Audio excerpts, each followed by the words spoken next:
Hello and welcome to How to Fix Cinema. Last week I posted my video on 7 steps to fixing X-Men Apocalypse. And if you haven't seen that yet, the link will be in the description below. This week I'm going to do what X-Men Apocalypse could have been if they applied those 7 steps while making the movie. So it's kind of like my version of X-Men Apocalypse, what I think would have made a good X-Men movie. Of course, it's not perfect, but then again, neither was X-Men Apocalypse. And if there's anything that you think I missed or that I could have done better, I'd like to read about it in the comments below. So feel free to mention it. Okay, so we're going to start with the opening scene. I think X-Men Apocalypse had a good opening scene, and it was really important to use that scene to establish Apocalypse.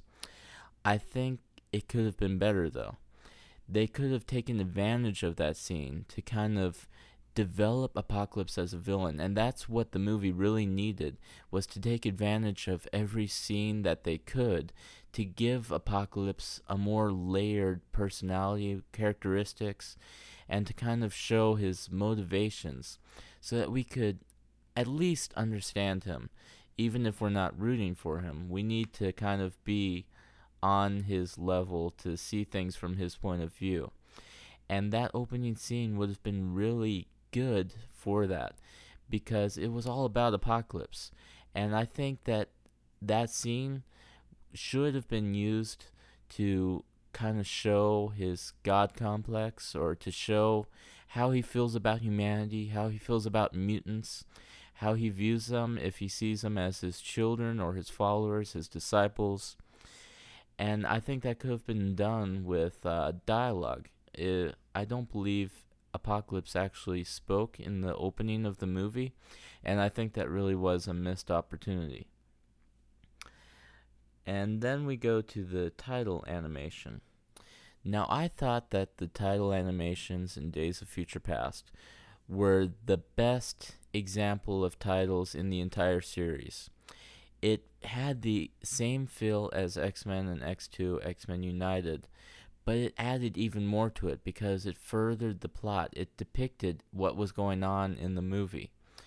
And you didn't really notice it the first time you watched it, but when you went back, you kind of noticed those little details, and it made you feel kind of smart for picking those out because those titles depicted Mystique's mutation being added to the Sentinels, and that was a key factor in the plot. Now, my first impression of the title sequence from X-Men Apocalypse was that it was cheesy, it had bad effects, and it was basically completely unnecessary. The whole idea of the title sequence was that it was depicting the passage of time, and we already know when the movie started, how many thousands of years ago it was, because it said so at the very beginning. So we didn't really need that. And really, those titles completely lost me by the time they showed Mona Lisa. It just did not feel cool enough to me. And the trains and planes just looked really bad, in my opinion at least. And so I think what I would have done with the titles is bring it back to the whole idea of displaying like DNA, the genetic code, and there's really 2 different routes you could go with that. One would be to display the idea that Apocalypse has been accumulating different mutations, because that is a key part of the story. Just like in Days of Future Past, that key part of the story was that Mystique's mutation was being added to the Sentinels. This movie, a key part of the story is that Apocalypse has been slowly accumulating mutations over the thousands of years that he was alive. Or another way that it could have been done was to depict the mutant X gene being passed on from generation to generation. And it could have furthered the idea that the mutants that live in the world in modern days were kind of Apocalypse's descendants, that they came from him. It develops the idea of the mutants being, as he said, his children. Then we go to present day. Now, our version of the movie would have really cut back on Mystique, or at the very least, we kind of came up with a way of fitting her into the plot and not having major plot holes with the ending of Days of Future Past. Because at the end of Days of Future Past, it showed that Mystique had replaced Stryker and captured Wolverine, and that was like completely dropped by the time X-Men Apocalypse began. And so we tried to find a way to fix that and also keep in mind what is really needed for this story. And so our movie would really kind of focus on Cyclops. And that's where we would begin the modern day telling of the movie. Because Cyclops is supposed to become the leader of the X-Men, so I think it's really important to develop him as a character and to show his progression to the point where he's actually leading them. And it's really important for the audience to have a point of view where the character doesn't know everything that's going on. Things kind of have to be explained to him. It's kind of a storytelling mechanic, but it would be really helpful to get a fresh perspective on the X-Men and Professor Xavier and his school, so that we can kind of see everything that's changed in the last 10 years. And so we tell the story kind of from his point of view. I also think it'd be really cool if we just kind of see how the recruitment process for X-Men actually worked. How Xavier found the mutants, how they invited them to the school. Now, in the movie, it was Havoc that brought Cyclops in. That could still be done, but I don't think it would have as great of an effect on the story as kind of seeing exactly what every mutant goes through when they're invited to the school. So we could kind of see the entire process, really. We could see Xavier finding him using Cerebro.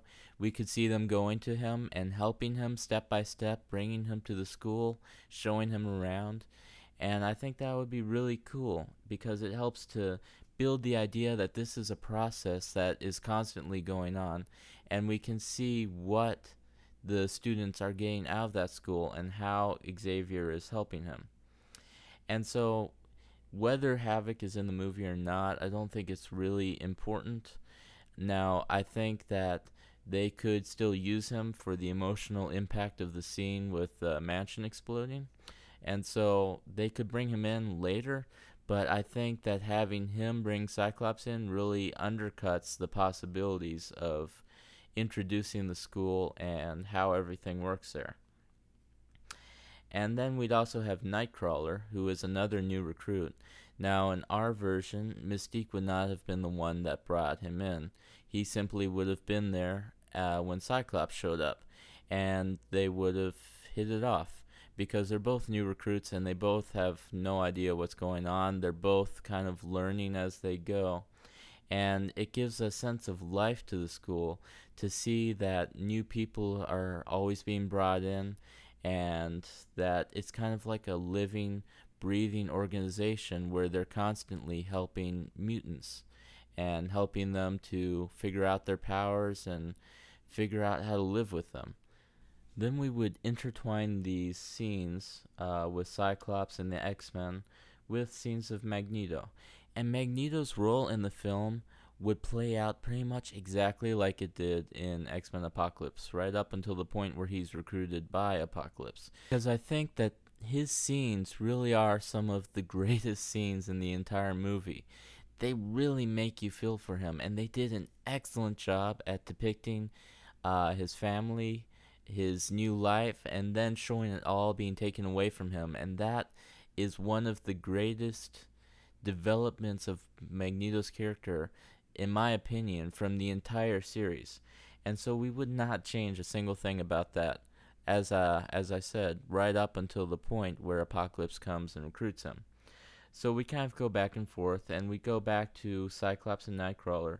We'd see that they're kind of bonding together because, like I said, they are both new and they're both going through these things at the same time. And this is also the opportunity to show Cyclops kind of taking his position as a leader. And we can do that from the very beginning. Even though he's a new student at the school, he's kind of taking Nightcrawler under his wing, helping him out. he doesn't know much more than Nightcrawler does, but he has that natural predilection to being a leader. And it's at this point as well that we would be developing his relationship with Jean Grey. And this relationship is obviously really important to the story, so it should be a focus of the movie. It's something that needs to be built up as the story goes, as the series goes, and this is the opportunity to get that started. And we really want to have some fun moments with the two of them. And so they can still be introduced in the same way to each other, just like they were in the movie where he runs into her and she drops her books. But I think it's important for the story that he be able to see at this point. And it would make sense because in this version of the movie, Hank and the X-Men have already been helping him, and so he would already have his glasses. And we need to remember that Jean is a telepath. And so we could have a funny moment where she accidentally reads his mind as they bump into each other.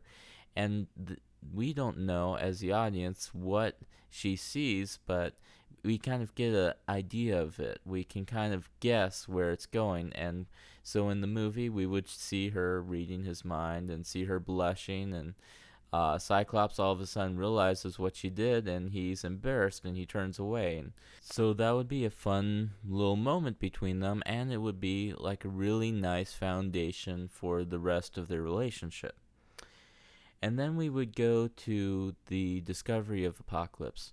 Now, in our version, it would not be like a cult trying to find him and release him. In our version, it would be treasure hunters. It doesn't really matter either way, but I think there's more explanation that would have to go into a cult. And I think that this movie already has too much, and having treasure hunters searching ancient pyramids is something that really makes sense. And so I think it's an easy way to get to Apocalypse in this story, and it fits as well. So that's what I'm going to go with. And in the version of X-Men Apocalypse that we got at the theaters, we see that there's kind of a few illegal things going on with mutants. They have them locked up, like using them for cage matches. And so I don't think it's too much of a stretch to have the idea that some people also have mutants enslaved and are trying to use their powers to their advantage. And so that's what we're going to be doing here as well, because I think it's a perfect opportunity to introduce one of the four horsemen. And it's really beneficial to do that early on and to have them kind of as more developed characters, because that was another flaw in the movie. The horsemen were not developed. We didn't really know much about them. They kind of just kept coming. You know, he found Angel and he found Psylocke and he found Storm, but we never really cared about any of them in the way that we should have. And so when we have these treasure hunters, and we can have them like they're thieves, mercenaries, really bad people, and they can have a mutant slave with them. And that could be Angel in this case. And in a perfect world, Angel would have already been introduced in a previous movie, because this movie really introduces a lot of characters, and it doesn't give many of them the screen time that they deserve. So it's really hard to care about characters that we barely know. And so I think it's important for the Horsemen to be characters that we care about, because we need to be invested in what happens to them.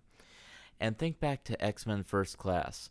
It introduced a lot of characters, and most of them were kind of throwaway characters.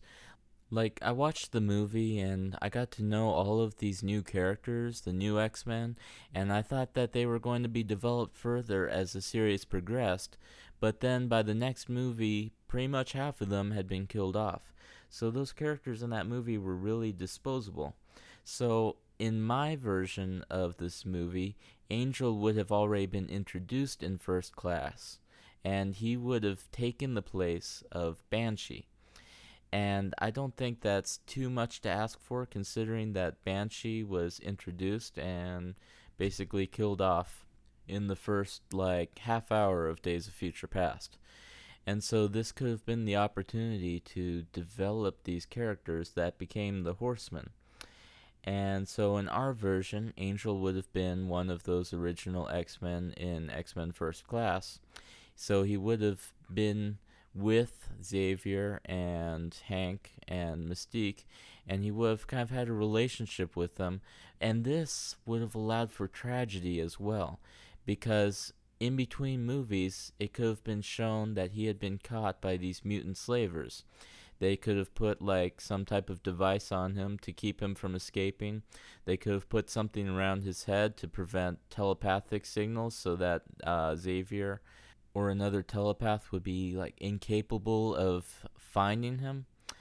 And then we would have kind of seen his fall from grace, which is something that the movie tried to depict, but it did it in such a quick way that it just did not connect with us as an audience. And this would have helped to lay out Angel's motivation as well, because in our version, Angel would have been shot in the wing, or something would have happened so that his wing is kind of messed up to the point that he can't fly. But they're using him to kind of move heavy objects, because remember, they're like excavating a pyramid to try to find hidden treasure and stuff.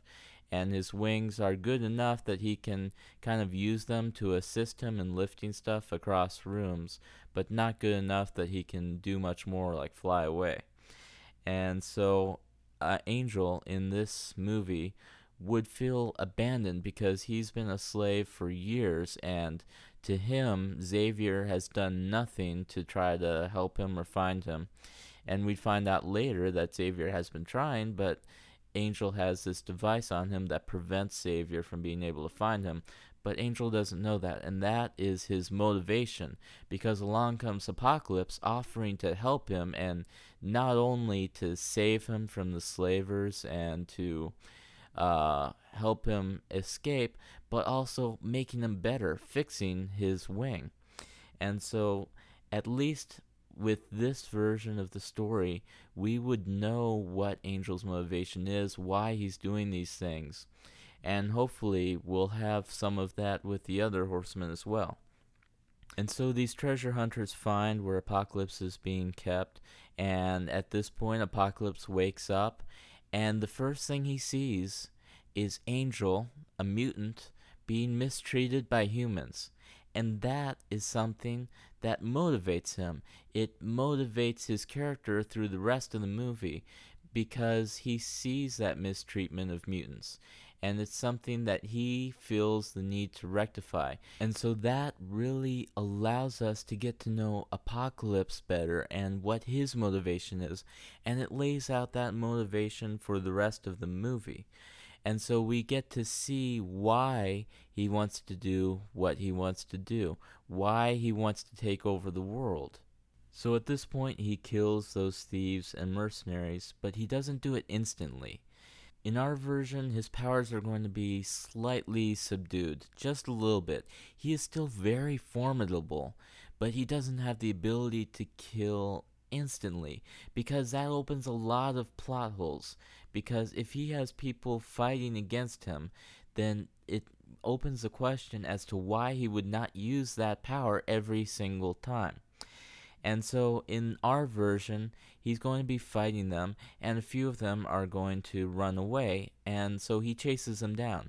He chases them as like an unstoppable force, like super threatening, something that would really, really scare them. So the audience watching this realizes that there's like no escape for these people.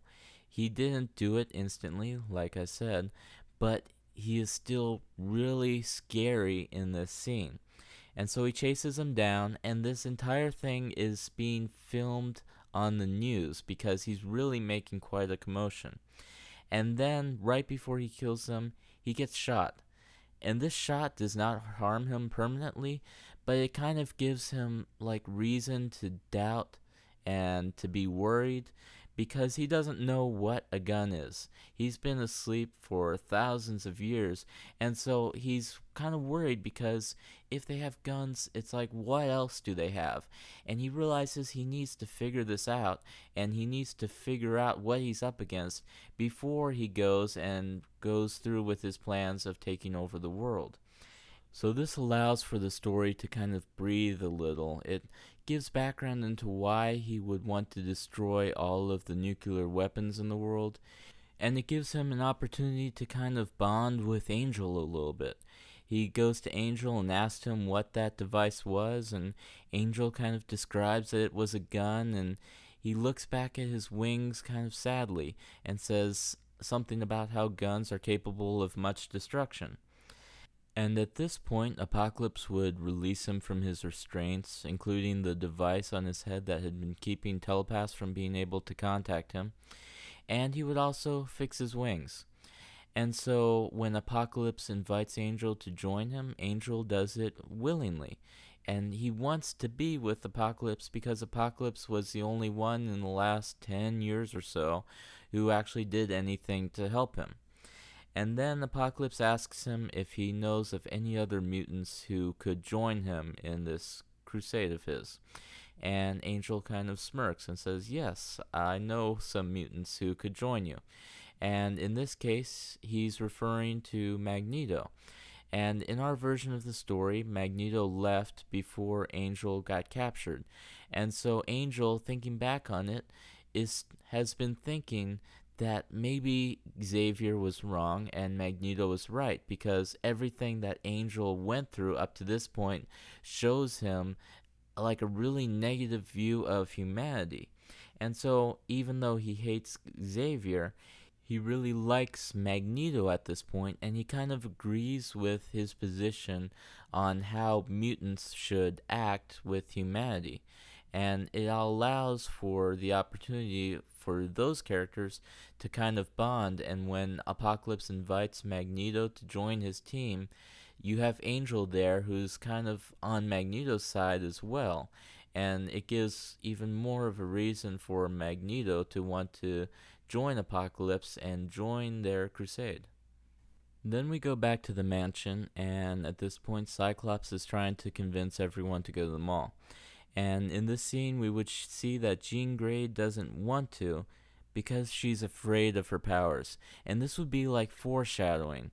And something that Bryan Singer did really well in X2, X-Men United, was foreshadowing the ending of the film, the ending involving Jean Grey and the Phoenix. And so it's really surprising in this movie that it felt like there was absolutely none of that. Like he barely developed Jean Grey at all until the very end. And that was really a missed opportunity and really something that subtracted from the story and from our enjoyment of the finale of this big, huge fight. And so we want to kind of develop Jean and her powers a little bit at a time, very subtly throughout the movie, so that by the end we feel like it's actually a payoff, like it's something that we could have kind of expected, even though we might not have. So we want to show Jean Grey as being like afraid of her powers. Like she's okay at the mansion with all of the other mutants around and Xavier there to help her, but she's afraid of being in some cooped up spaces with hundreds of other people. She's afraid of what might happen if she lost control. But Cyclops is eventually able to convince her to go because she kind of respects him and she trusts him at this point in the film. It's part of their evolving relationship as the movie goes on. Then we go back to Magneto when he's at the factory and he wants revenge on the factory workers who caused the death of his wife and daughter. And at this point, Apocalypse and Archangel show up. And you start to get a sense that following Apocalypse is almost like a drug for mutants. It's not that he's forcing them to join him, but it's something that really assists those who have dealt with loss in their life. Angel had that loss. He lost his powers. He lost years of his life. He suffered, and Apocalypse helped him. Magneto had that same loss in a different setting. He lost his family. He lost his wife. He lost his daughter. And Apocalypse is there to help him. So we see that these horsemen are not being forced to join Apocalypse. They're not being like coerced into joining him, but they are being influenced into doing so. And that kind of drug-like state that Apocalypse would have in this movie would be something that would really pay off at the end for Magneto. And so at this point, Apocalypse kills those factory workers, but again, not instantaneously. We want to depict Apocalypse as undefeatable, but we don't want him to be like almost omnipotent, because then it kind of detracts from the end of the story, because we feel like we've built him up to the point where he's completely undefeatable. Like there's nothing the X-Men could possibly do in a real life version of those events to defeat him. And so this second event is something that would also end up on the news with Magneto and Apocalypse and Archangel at this point. Now, it's hard for me to say if I would want to include the scene where Apocalypse takes Magneto to those gassing chambers and has him destroy them, because I really liked it. I really liked it for Magneto's character, but it just didn't really fit the movie. I don't feel like it contributed to the story as much. It was a great scene for Magneto, but it didn't move things forward. And also, it was a little bit weird because Apocalypse did not do that for any of the other characters. It's not like in the movie he took Angel back to have him destroy the ring where he was forced to fight. He certainly didn't do anything for Psylocke. And I don't really see how doing that would progress his goals in the movie.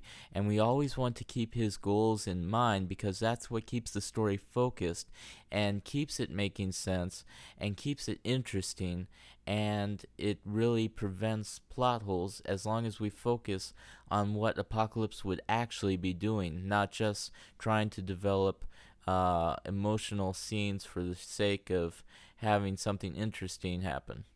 So after that, we would go back to the mall, and Cyclops, Jean Grey, Nightcrawler, they're all there, and they're having a good time. But then something happens. We could have like some bullying going on, because Nightcrawler would really stick out. And the mall sequence was originally much longer, apparently, and it kind of gave the idea that mutants were now accepted, at least in America. And I don't think that really fits with the universe that we've been watching in the last 15, 16 years. Because even in the original X-Men, it was the 2000s, and mutants were very far from being accepted. So I don't think that they would have been accepted in the 1980s, especially after what Magneto did in Days of Future Past, which was basically like a terrorist attack. And it didn't really matter what Mystique did at that point. Magneto's action would have been way, way more influential on how people viewed mutants. So Jean Grey wants to help Nightcrawler out in this situation, but she doesn't know what to do. And at this point, she makes like a really terrible mistake. So she either lets out the Phoenix Force, or she kind of tries to push the bullies away using her telekinetic powers, and ends up blowing off Cyclops' glasses, and it just causes a whole bunch of destruction. And this would be a good opportunity to include Quicksilver's scene. And so Quicksilver in this version would be on his way to the mansion because he saw about Magneto in the news with Apocalypse. But then he sees all of this happening at the mall, all of this destruction, and he goes and saves everyone. And so it's a fun scene. It's lighthearted. It's enjoyable, just like it was in the movie. But in this scene, no one dies. And so the fun that we had with Quicksilver doesn't detract from the importance of that scene. After Quicksilver saves everyone, we can still go back and focus on Jean Grey and show her kind of contemplating what could have happened if Quicksilver wasn't there. So the levity of that event is not lost on the audience. At the same time, we don't have such a big tonal shift between the really fun, enjoyable scene with Quicksilver and the death of Havoc that we had in the original movie. And so then we go back to Xavier who is at the mansion, who's watching the news, and who also sees what was going on with Apocalypse and Angel and Magneto in those two separate events. And so Xavier tries to find them using Cerebro. And that could be another little moment to kind of build the Horsemen up as characters with their motivation. It could show Angel realizing that Xavier is looking for them with Cerebro and kind of saying with contempt that he's spying on them. And then Apocalypse feels that connection with Xavier, and that is what he uses to connect to the whole world, just like we saw in the movie. But in this version, he connects to the whole world, and he connects to everyone's minds, and that is how he learns what is going on in the world. I think it would really be much more interesting for Apocalypse to learn about humanity through the minds of every single human on the planet, as opposed to just watching things happen on TV. And it's through this connection that he finds out about all of the mistreatment of mutants in the entire planet. And it's through this connection that he starts to put his plans into place. Now, he does not just use this connection to destroy all of the nuclear missiles on the planet, although he can still do that in this movie, because it makes sense for him to want to do that. And it's not something that's entirely based on fear, but it's also something that's based on wisdom, because if he's going to take over the world, he needs to make sure that the humans have nothing that can prevent him from doing that. But through this connection, he also starts to help mutants, because while he's connected through Xavier, he's able to control everyone on the planet. So it can kind of depict him helping out these mutants who are being held against their will in cage matches or being used in slavery, and he can start using the humans, controlling them so that they let those mutants out. And that would really lay the groundwork for interesting sequels in the future, because the shift of power has completely changed. Instead of humans kind of holding their position above mutants, all of those mutants are free and they all have grudges, and it allows for some interesting developments in the future. Then we cut back to the mansion, and everyone is realizing what's going on, and that's the scene where Havoc again destroys Cerebro, and I think that's a good scene, and that can stay in the movie as long as we still have Havoc in this movie. And it's after this that Apocalypse realizes who else he needs for his horsemen, because in that moment he was connected to every single individual on the planet, so he got to see exactly who the mutants are and who the most powerful ones are. And he could even make a comment in this situation asking Angel why he did not mention Xavier before. And it still allows for Angel to kind of show his hatred for Xavier. He could say something about how he thought Apocalypse wanted powerful mutants and Xavier is just a telepath. And then Apocalypse could kind of lay out his new goals, and he's laying it out for the Horsemen and for the audience to kind of see what he is planning. And these goals are something that would have been updated as soon as he connected with the world, because he got a perspective of everything that's going on. And so from that perspective, he's able to plan out his attack. And then while this attack through Cerebro is going on, we would see Cyclops, Jean, Nightcrawler, and Quicksilver all coming back together in the car, arriving at the mansion. And it's at this point that I was kind of indecisive about Stryker. And then a thought occurred to me, a way to really fit together Mystique and Magneto, their storylines, their character development, and that little loose thread at the end of Days of Future Past where Mystique took Stryker's place and rescued Wolverine. And so I kind of found a way to tie it all together and still connect it to the comic books as well. And it's an idea that I thought was really interesting, and so I hope you all like it as well. So it's at this point that Stryker and his crew show up at the mansion because of everything that happened. And so Stryker walks out with a couple of mutants at his side, and one of them could be Wolverine in this case. It would be much more interesting than the Wolverine scene that we got in X-Men Apocalypse, because that really felt out of place, unnecessary, and it just felt like a tie-in for the next next Wolverine movie. And I believe if the rumored title of Weapon X is correct, they said that several times in the movie. And so it was really almost like a shameless plug on the part of Fox.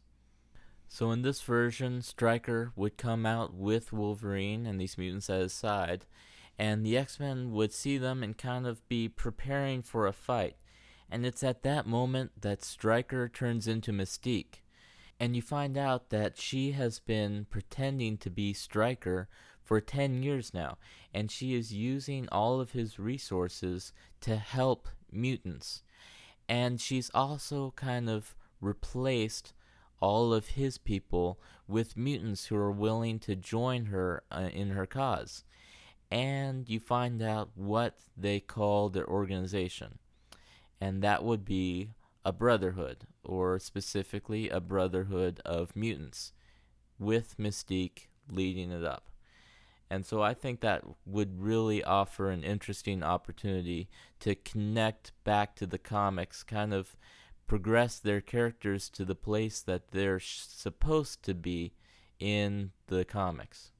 So then, as they're all standing outside the mansion, that's when Apocalypse shows up with his horsemen.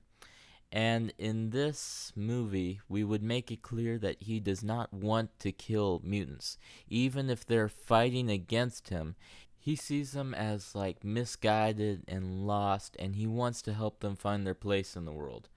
So he's not going to attack them or kill them. And so instead, he tries to influence them. He tries to give them a big speech. And when they don't listen to him and they try to attack him, then he just incapacitates the majority of them. And it's at that moment that Jean realizes that she needs to do something.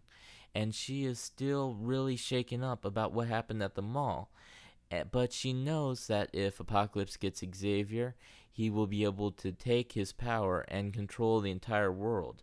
So she tries to help him, and she tries to use her power and control it, but she doesn't. And she destroys half the mansion, and she kills half a dozen people, maybe.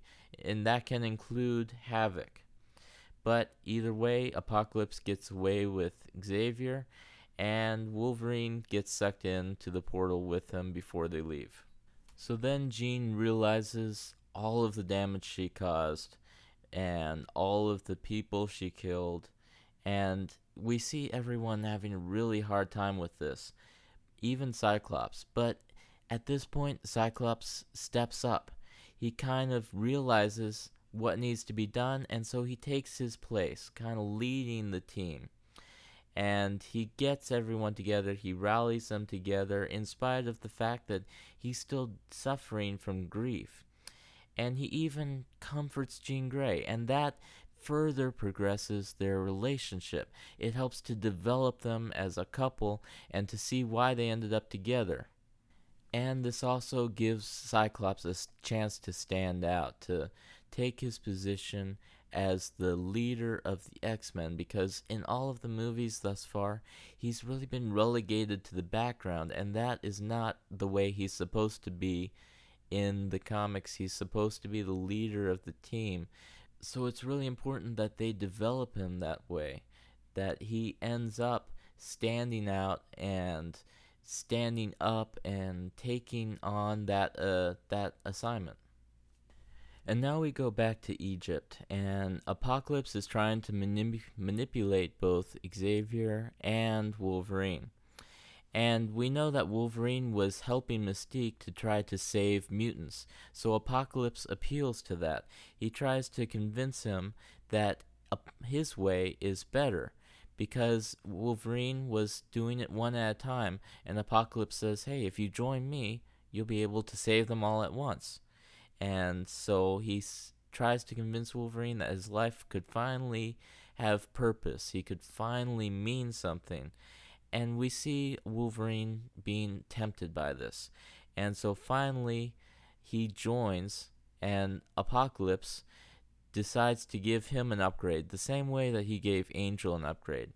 And so instead of bone claws, he gives him like metal claws, adamantium skeleton. And as a side note, at this point, I'm not really sure who the fourth horseman should be. It's really hard to fit all of these characters in organically into the story. And there were so many characters in the original movie that just were not developed. And I think up to this point, we could have three very strong horsemen, and maybe one that just is not developed as much as the others. And I think that's a better option than having one horseman that's developed very well and three that we barely know nothing about, and that's what we had in the movie. So whoever the fourth horseman is, it doesn't really matter. It could be Storm, it could be Psylocke, it could be someone else entirely. I'm sure there could be a way to really develop all four characters. I'm just not really sure what it is at the moment. And so going back to the story, we would go back to Xavier, and we see that he's not allowing himself to be manipulated by Apocalypse. He also tries to talk some of the other horsemen out of working with Apocalypse, but they don't listen to him. And it's another chance to show a little bit of rivalry between Angel and Xavier. Angel offers to forcibly take Xavier over to the location where Apocalypse is going to take his powers. And so now we come to the end battle. And the end battle is going to be on a much smaller scale. It's not a matter of the stakes being any different, but it's a matter of them being more personal. At this point in the film, Apocalypse does not want to destroy the whole world. He wants Xavier's mutation. That is the focus of Apocalypse. His whole goal at this point is to get Xavier's power, because with it, he is absolutely invincible. He is unstoppable. He can take over the entire world without having to cause any destruction. So those are the stakes at this point. They're still just as important. It's just as important for the X-Men to come together and to work as a team to save him. And it's more personal at the same time. And I think the psychic battle between Xavier and Apocalypse is a good opportunity to kind of have things go way overboard with the action and special effects, whereas the real life battle needs to be kept smaller and more realistic and kind of more meaningful. Every single thing needs to be meaningful to the characters, to the advancement of the plot. The psychic battle can be something that's just overboard. It can be like Inception style. It can be on a larger scale. It doesn't have to look 100% real, and it would not affect the story in a negative way if it did go overboard a little bit, because it's something that can really be kind of mind-bending and over the top. So the X-Men arrive in Egypt, at the only city that Apocalypse has taken over so far, and Apocalypse is there in the pyramid trying to transfer himself over to Xavier.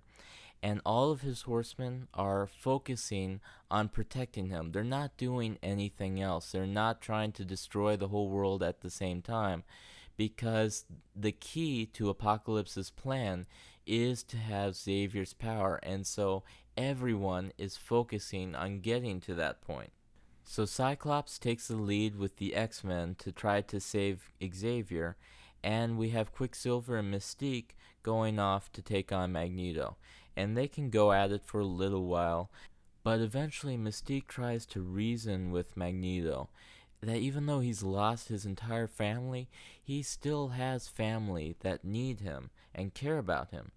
And in this, she's referring to herself, and she's also referring to all the other mutants in the world. And they could even mention that Quicksilver is his son, because that was kind of anticlimactic, going on and on about Quicksilver trying to find his father, and then never pursuing that any further in the story. And this is where the idea that following Apocalypse is kind of like a drug plays in, because it kind of shows Magneto like he's trying to overcome an addiction.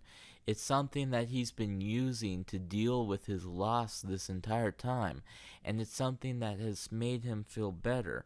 But he realizes that he needs to be there for the people that care about him, that he has to overcome his attachment to Apocalypse to be able to be there for them and to become a better person. And so he finally figures out that he doesn't have to turn to some vice in order to fill that emptiness in his life. And in this, we have kind of like a moral. Even though Magneto has lost so much throughout this entire film, we see that he's still capable of getting on with his life. He still has things to live for. Then we would go back to Cyclops and the X-Men. And as they're trying to go to save Xavier, we would have Wolverine show up and appear as though he's about to attempt to stop them. But then he would reveal to them that he wasn't even tempted by Apocalypse. He's lived for so long, he's seen men like that come and go, and he realizes that the result is the same every time, that they're just bad men. And so he helps them get in to save Xavier. And if you really want to, you can use Apocalypse to wipe Wolverine's mind. You can show that Apocalypse is so mad at Wolverine's betrayal that while he's still connected with Xavier, he attacks Wolverine psychically. The real question about whether you would want to do this or not is what the end goal of the movie is.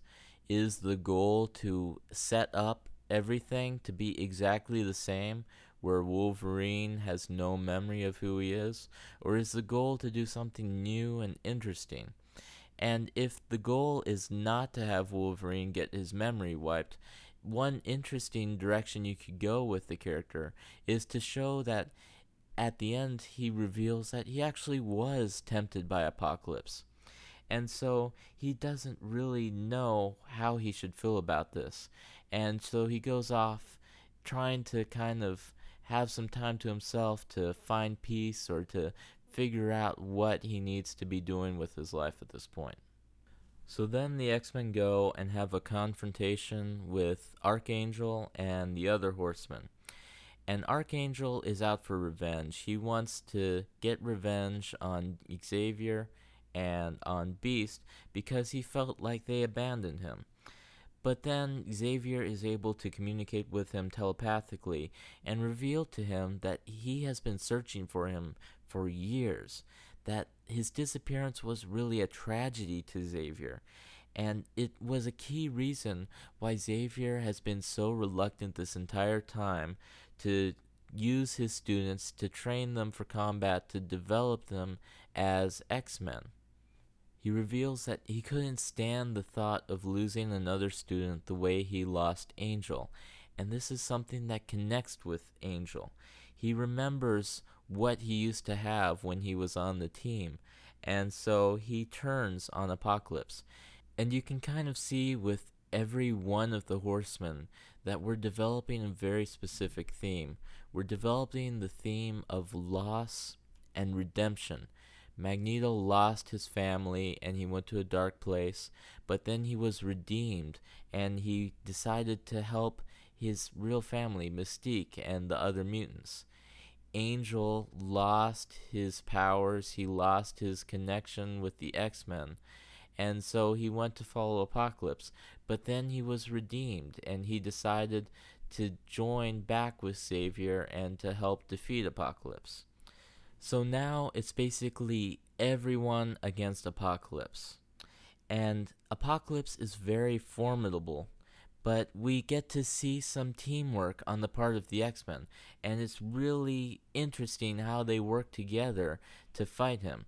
And we also get to see Cyclops taking the lead in that, like we said. He is being developed as the leader of the X-Men, and this is like his opportunity to shine in that role, to really stand out and to show why he is such a good leader. And as we do this, we also go back and forth with the mental battle between Xavier and Apocalypse.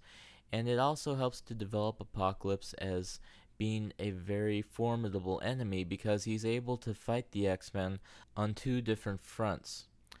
And this entire time, Jean is like extremely hesitant about using her power. And she's doubly so because she caused two different cases of destruction through this entire movie. But then Cyclops tries to help her. He reasons with her that he has a very unpredictable and uncontrollable power as well, but he's still getting around that to try to save the world. And he helps her to realize that she needs to let go of her fears, and as soon as she does that, she'll really be able to help. So he finally gets through to her, and she decides to use her power, and she goes all out, and she completely incinerates Apocalypse. But it's not just this random little scene at the end of the movie. This is something that the movie has been building up to this entire time. And it's not just about Jean in this version of the movie, because all of the X-Men are working together in a much more interesting way than they did in X-Men Apocalypse. In X-Men Apocalypse, you had Cyclops just shooting his optic blast at Apocalypse. You had Magneto just sitting there throwing metal at him. But in this version, they're going to be doing a lot of interesting things together, really working off of each other to try to take him down. And so you get the moments of them working as a team and them collaborating. And then you also get the payoff of the entire Jean Grey story, all put together at the end of this movie. And then, if you'd like as well, you can show Storm in the background watching them defeat Apocalypse. And it helps you to see that the X-Men are not just saving the day, but they're also inspiring people. They're showing people that they can be better, they can do good in the world. And the X-Men don't even realize this. And this is a Storm that we have not seen yet up to this point, because I think it's important that when we introduce her, that we do it right and that we really give her some time to develop as a character, that we give her the attention that she needs and deserves within the story. So there's no reason to bring her in early in the movie if she's not going to have a big part. So then, after all of this, we go back to the mansion.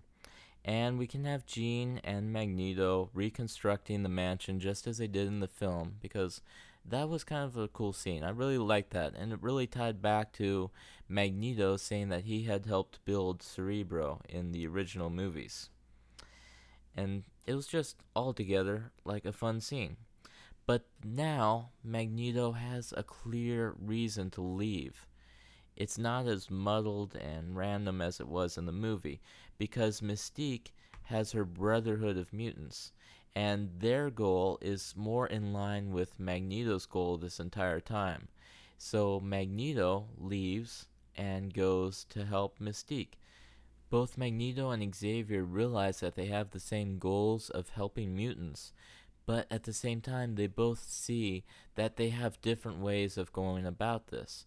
And so it's more of a developed reason for Magneto to leave at this point, because he's not just going off on his own randomly without any real purpose.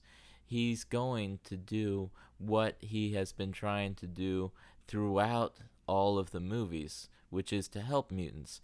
But in this case, he has Mystique and Quicksilver and all of the other mutants that Mystique has helped to escape, who have decided to join her as well.